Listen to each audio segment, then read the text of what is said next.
Blockbuster songs दिए हैं भोजपुरी जगत को, और अभी एक बस आज आउट हुआ है और मिलियंस में इसके व्यूज आ चुके हैं। ऑलरेडी आज सुबह रिलीज हुआ और कितना ही वक्त लगा, इन्हीं के हाथों से लिखा हुआ ये गीत है जो अभी पीछे बिग स्क्रीन पे आप पे लगा हुआ है। और अभी मैं इसके बाद स्टेज पे बुलाना चाहूंगी वीडियो डायरेक्टर आशीष सत्यार्थी जी का।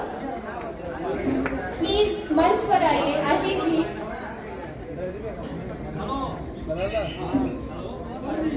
Sorry for the inconvenience.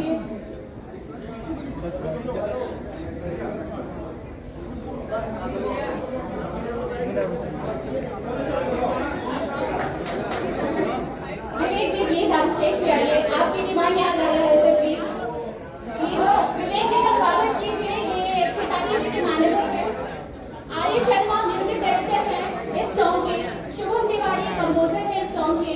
Please come on the stage. कुछ लोग यहाँ पे उपस्थित नहीं है, हम कार्यक्रम को आगे बढ़ाते हुए दीप प्रज्वलन का काम करते हैं।